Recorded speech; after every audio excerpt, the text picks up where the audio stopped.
जी राम माता जी। राम जी राम। समय के साथ सब ठीक हो जाता है।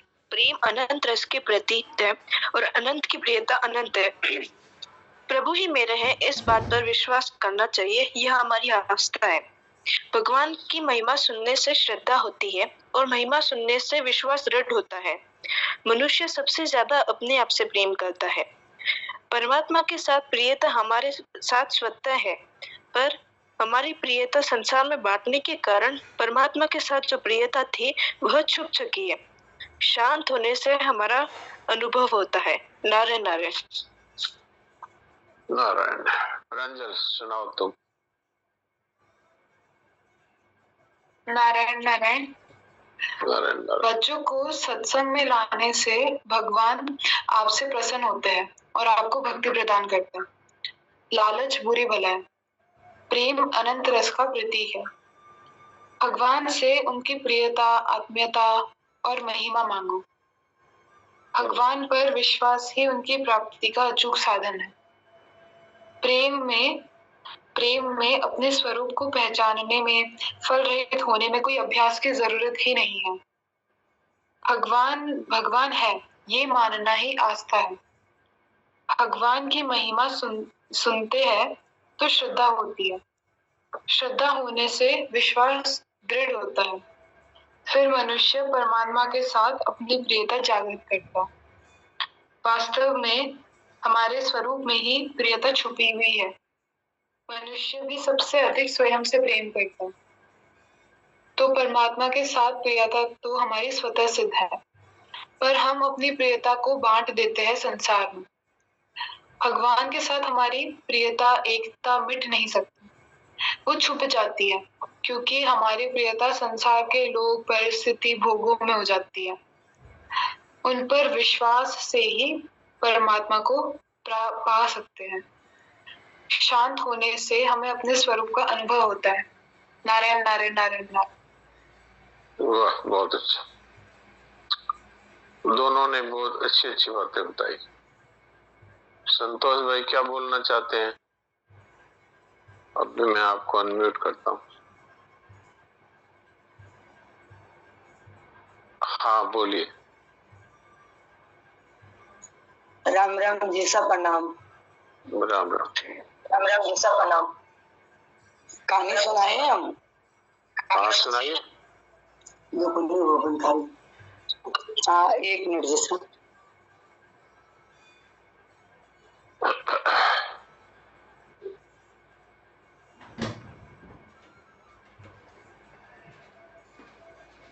राम राम। आज तो शैलजा आई है। शैलजा कहानी सुनो। राम राम। अरे हाँ सुनाइए। आज की कहानी मैं का भ्रम। एक बार कागज का एक टुकड़ा हवा के वेग से उड़ा और पर्वत के शिखर पर जा पहुंचा। पर्वत ने उसका आत्मीय स्वागत किया और कहा, भाई यहाँ कैसे पधारे? कागज ने कहा, अपने दम पर। जैसे कागज ने अकड़ कर कहा, अपने दम पर, और तभी हवा का एक दूसरा झोंका आया और कागज को उड़ा ले गया। अगले ही पल वह कागज नाली में गिरकर गल और सड़ गया। जो दशा एक कागज की है, वही दशा हमारी है। पुण्य की अनुकूल वायु का वेग आता है तो हमें शिखर पर पहुंचा देता है, और पाप का झोंका आता है तो रसातल पर पहुंचा देता है। किसका मान, किसका गुमान? संत कहते हैं कि जीवन की सच्चाई को समझो तो संसार के सारे संयोग हमारे अधीन नहीं है, कर्म के अधीन है, और कर्म कब कैसी करवट बदल ले कोई भरोसा नहीं। इसलिए कर्मों के अधीन परिस्थितियों का कैसा गुमान? बीज की यात्रा वृक्ष तक है, नदी की यात्रा सागर तक है, और मनुष्य की यात्रा परमात्मा तक। संसार में जो कुछ भी हो रहा है वह सब ईश्वरी विधान से, ईश्वरी विधान है। हम और आप तो केवल निमित्त मात्र है। इसलिए कभी भी ये भ्रम न पाले कि मैं न होता तो क्या होता। नारायण नारायण नारायण। बिल्कुल सही है। मैं नहीं होता तो क्या होता, कुछ नहीं फर्क पड़ता। कई आए कई चले गए। जिन्होंने भगवत प्राप्ति कर ली उनका ही वास्तव में संसार में आना सफल हुआ। बाकी तो आए और यहीं पे और संसार के मैं मेरे में फंस करके और अंत में मर गए। उनको तो कोई पूछता ही नहीं, कुत्ते की मौत ही मर गए और क्या। आज जो संत हमारे बीच में हुए हैं उनका नाम आज भी हम लोग आदर से ले रहे हैं। सेठ जी हुए, भाई जी हुए, स्वामी जी महाराज हुए, शरणानंद जी महाराज हुए, राधा बाबा हुए, तो हम लोग उनका नाम आदर से क्यों लेते हैं कि वो उन्होंने भगवत प्राप्ति जैसा महान कार्य किया। तो मनुष्य जीवन में आकर के ये एक आदमी कर सकता है। और अभी महापुरुषों ने ऐसी ऐसी बातें बता दी जिनमें अभ्यास की भी आवश्यकता नहीं है, खाली स्वीकृति मात्र से परमात्मा की प्राप्ति हो जाती है। जो हमने उल्टी स्वीकृति कर रखी है उसको छोड़ना है और कुछ नहीं।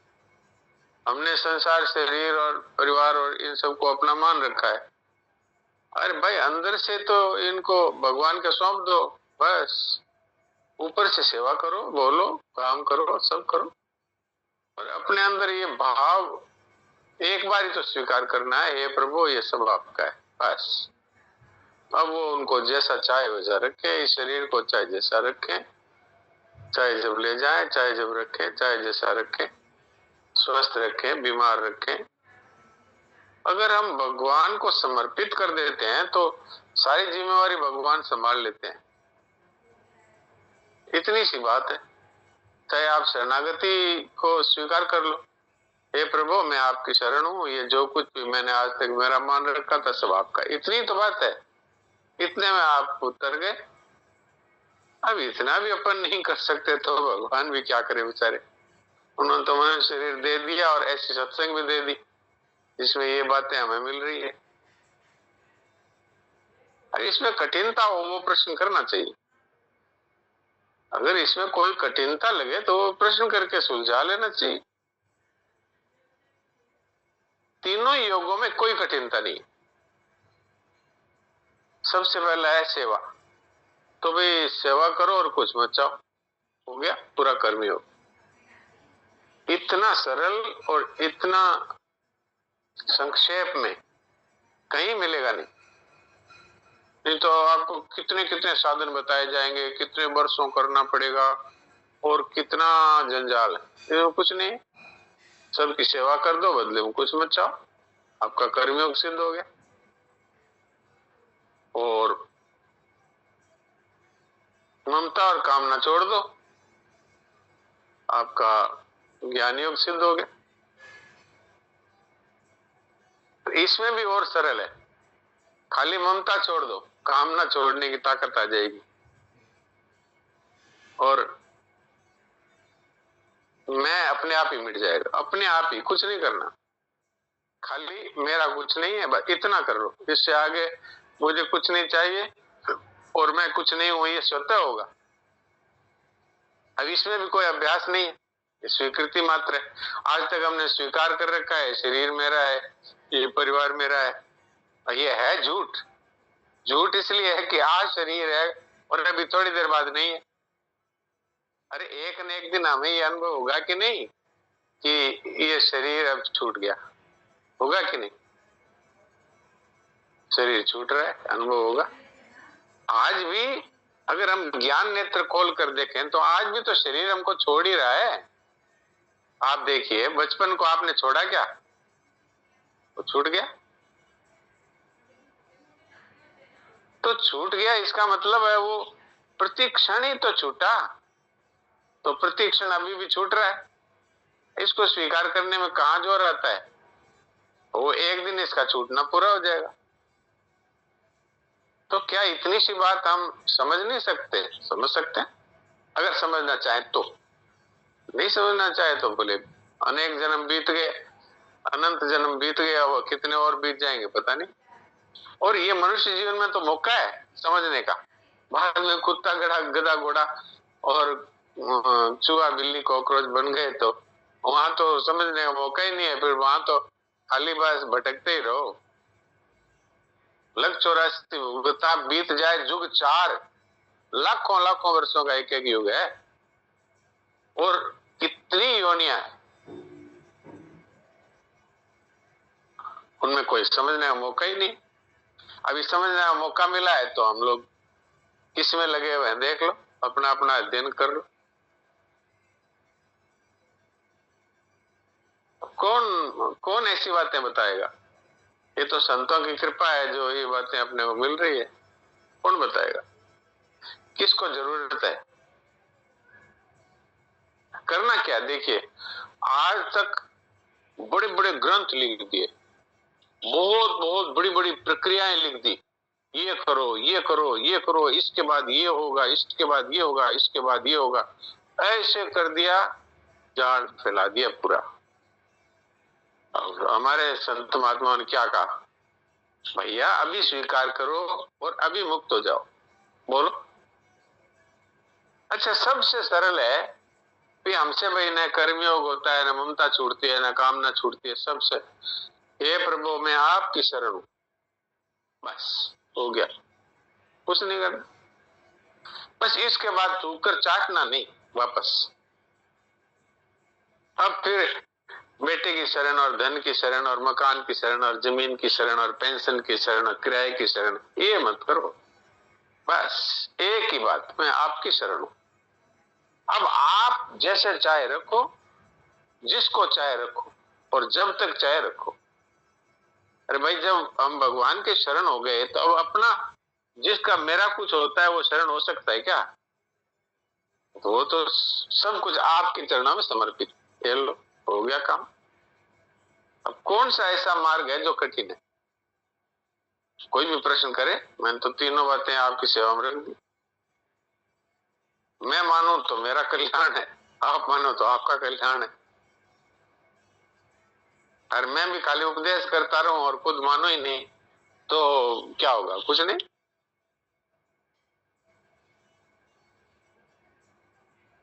ये बातें हैं हमें जीवन में स्वीकार करनी है, और एक बार स्वीकार करने से हमेशा के लिए काम हो जाता है।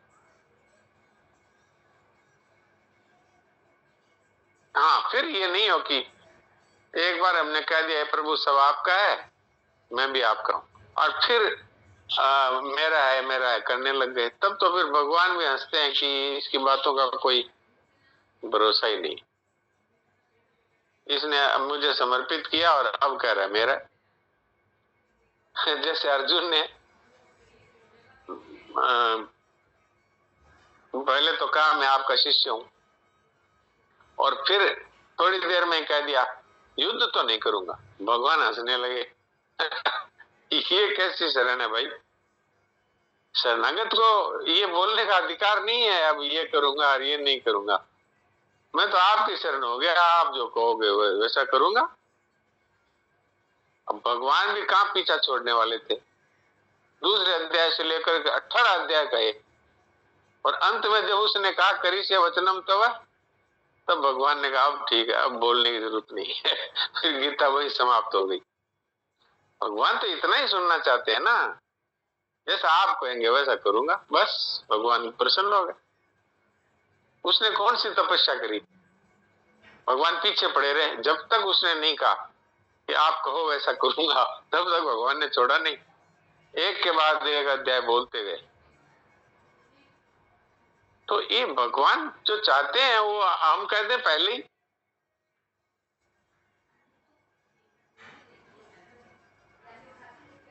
पहले कह दिया शिष्यस्ते हम शादी मानतो हम प्रपन्नम। हे प्रभु मैं आपका शिष्य हूं, आप मुझे, मैं आपकी शरण हूं और आप मुझे शिक्षा दीजिए। शादी माम, शिक्षा दीजिए। और फिर थोड़ी देर में कह दिया नहीं युद्ध, मैं युद्ध नहीं करूंगा।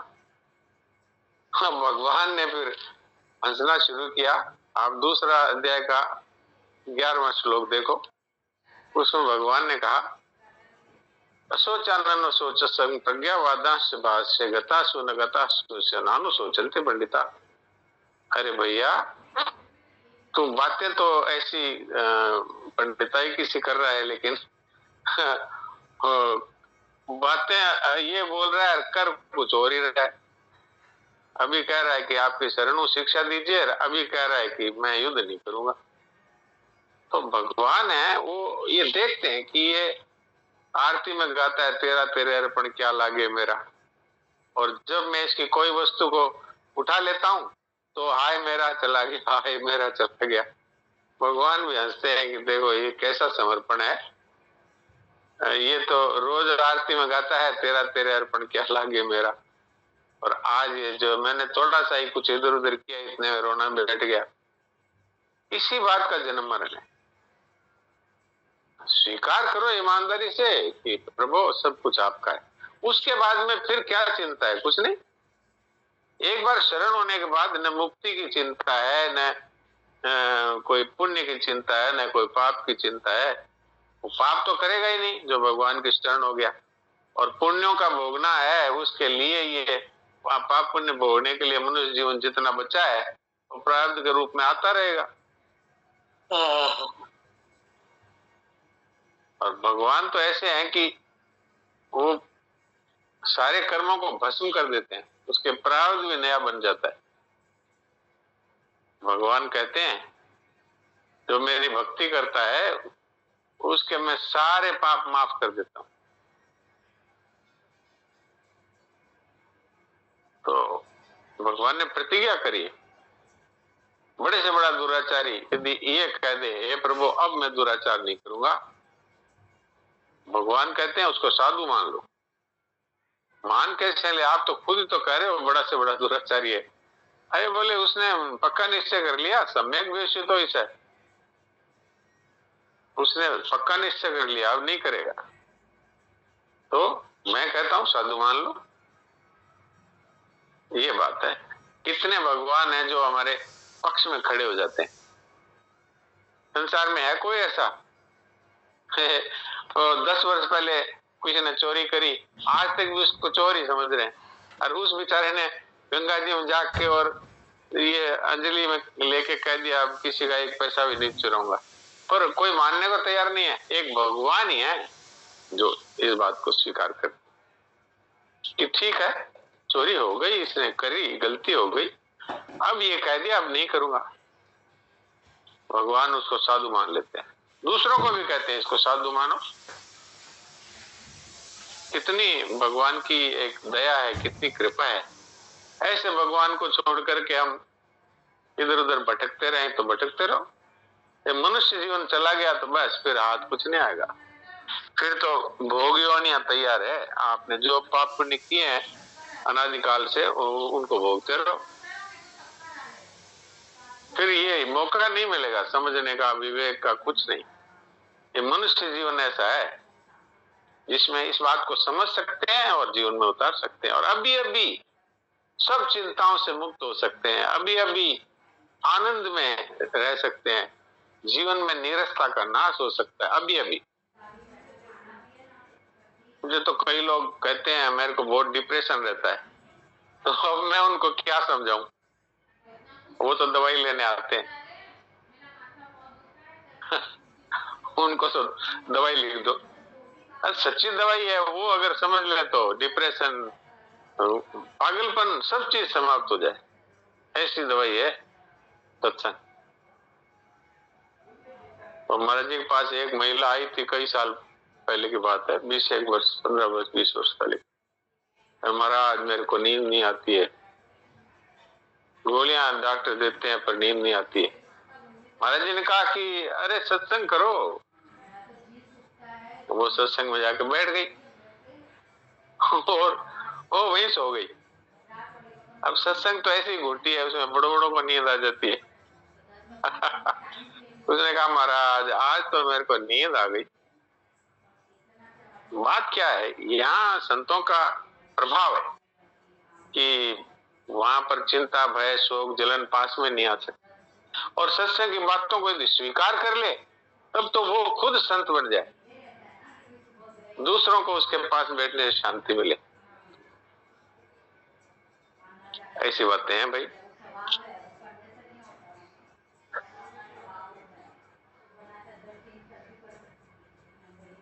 महाराज जी हंसी में कहते थे,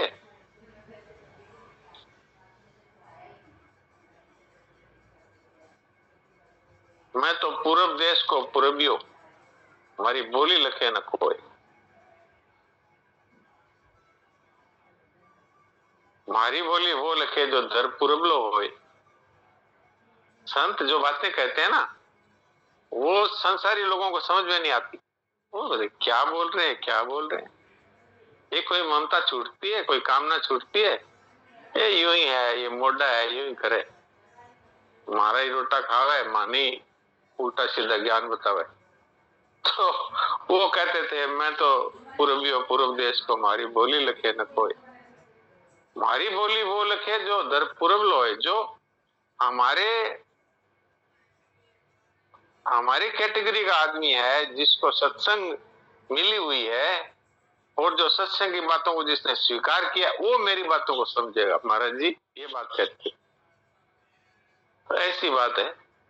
आप भी देख लो, आप ये सत्संग की बातें जरा बाहर निकल के कह के देखो, लोग उठ के ही चल देंगे। बहुत सारे तो बोले जरूरी काम याद आ गया, क्यों उनको उसमें इंटरेस्ट ही नहीं। ओ कुछ लोग तो ये समझते हैं पता नहीं क्या बोल रहे हैं। अब अगर मेरे पास कोई रोगी आता है, मैं डिप्रेशन में हूँ, तो मुझे कोई दवाई दीजिए, और मैं उसको बताना शुरू कर दूं कि कामना छोड़ दे, ममता छोड़ दे, अभी अभी तेरा डिप्रेशन खत्म, तो वो भी सोचेगा कि ये बावला है कि क्या है, पता नहीं, मैं तो दवाई लेने आया था, ये पता नहीं क्या बोल रहा है। तो वही बात है।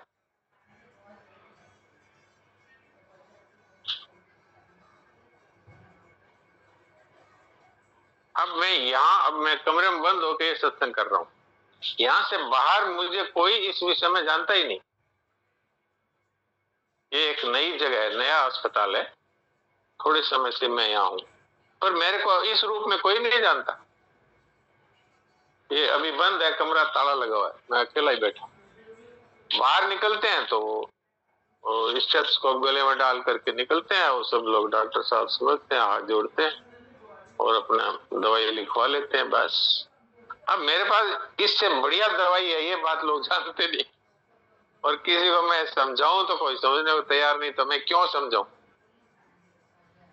मुझे जयेश भाई ने कहा कि 2-4 सेट आप मंगा के रख लो सरनानंद जी महाराज के। मैंने कहा भाई यहाँ उन सेटों को मैं किसको दूं, यहाँ तो कोई ग्राहक ही नहीं है सत्संग का, तो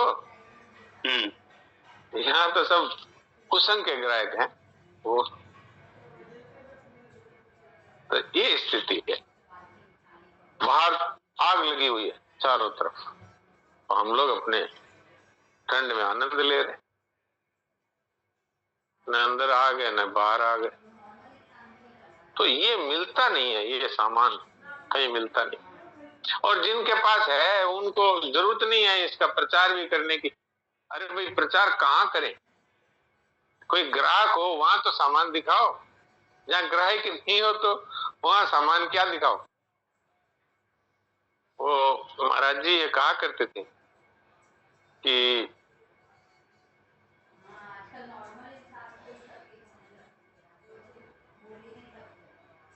हरी हीरा की गांठड़ी जहां तहां मत खोल, आसी हीरा पारखी बिकसी मूंगे मोल। तो इसलिए अपने तो वो वाली बात है कि गूंगे का गुड़ है तो खुद ही उसका स्वाद चखते रहो, उसका स्वाद तो बता नहीं सकते। सत्संग में कितनी शांति है, कितना जीवन में परिवर्तन आ सकता है, ये उसको ही कहा जाए कि जो इसका ग्राहक हो। बाकी लोग तो इसके ग्राहक ही नहीं है, वो तो उनको क्या आप बताओगे। हीरा है आपके पास, लेकिन उनको पता ही नहीं है हीरा क्या होता है, तो बस। तो इसलिए हरी हीरा की गांठड़ी जहां तहां मत खोल, आसी हीरा पारखी बिकसी मूंगे मोल।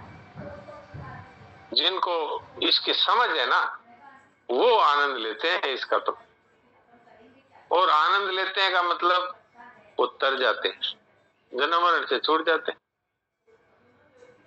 ये बात है कि मरने के बाद मोक्ष होता है, ये वो कहते हैं कि जो इसके रहस्य को नहीं जानते। मोक्ष तो अभी होता है, इसमें कोई देरी तो है। जीवन मुक्ति है, वो है वास्तव में मुक्ति।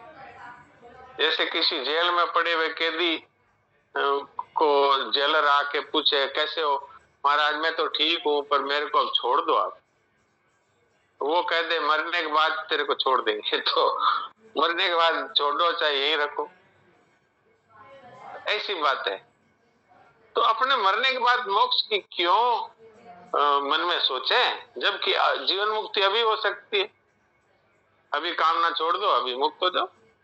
भगवान ने गीता में साफ साफ कहा है। दूसरे अध्याय के 55वें श्लोक की व्याख्या पढ़ लेना आप। उसमें भगवान ने यदा और तदा कह करके ये कहा है, जिस क्षण मनुष्य समस्त कामनाओं का त्याग कर देगा उसी क्षण उसको आत्मज्ञान हो जाएगा।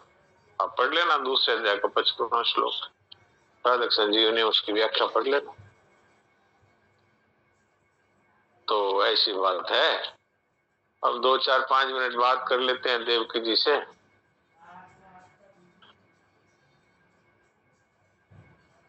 देवकी जी को सुना दीजिए शरणानंद जी महाराज के अमृत वचन। हाँ, नारायण नारायण नारायण नारायण नारायण। बात चल रही थी, प्रेम अनंत रस का प्रतीक है। हाँ बिल्कुल, प्रेम अनंत रस का प्रतीक है। अनंत रस। विचारकों ने अपने को पाया है अमरता की, विचारकों ने अपने को पाया है अमरता पाया है, अमरता पाई, जीवन मुक्ति को पाया है विचारकों ने। विचारकों ने, अब प्रेमियों ने प्रभु को पाया, पर उनके विश्वासियों ने उनको पाया, उनको पाया है, उनकी प्रियता को पाया, उनकी प्रियता को पाया, उनकी आत्मीयता को पाया। हाँ जी, भगवान ने हमें पता है क्यों बनाया, इसलिए बनाया कि हमसे प्रेम करेगा। और हम ऐसे कि आए थे भगवान से प्रेम करने के लिए और लग गए रुपयों से प्रेम करने में। और वो रुपए जो कभी ये नहीं कहते मैं भी तुझसे प्रेम करता हूं, और उन भगवान को छोड़ दिया कि जो कहते हैं तू मेरा है, मैं तुझसे प्रेम करता हूं। ऐसे तो विश्वासियों ने प्रभु को पाया है, उनके प्रेम को पाया है, उनकी आत्मीयता को पाया है, और विचारकों ने अमरता को पाया और जीवन मुक्ति को पाया है। पर ये अनंत रस जो है ना, वो भगवान के प्रेम में। शरणागत भक्त होता है, उसको भगवान प्रेम देते हैं अपना। जी, प्रभु विश्वास ही गुरु तत्व है। प्रभु विश्वास ही गुरु तत्व है, और कोई गुरु तत्व नहीं है। हम लोग तो एडवांस वाले गुरुओं के पीछे दौड़ने में लगे रहते हैं। गुरु जी से दीक्षा, प्रेमियों का गुरु तत्व है। हाँ, प्रभु विश्वास प्रेमियों का गुरु तत्व है। उनका विश्वास उनका ही दिया हुआ है, उनका ही दिया हुआ, अपना उपार्जित नहीं है। नहीं है बिल्कुल। उपार्जन के लिए तो उन्होंने सामर्थ्य दिए, हाँ, ज्ञान का प्रकाश दिया है। जी, उनकी दी हुई सामर्थ्य के सदुपयोग से मानव सेवक कहलाया है, उद्धार कहलाया है। हाँ जी, और न जाने संसार में उसको क्या क्या कहा गया।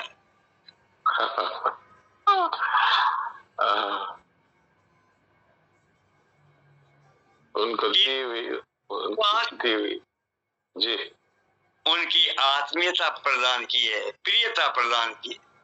हाँ जी, हाँ जी।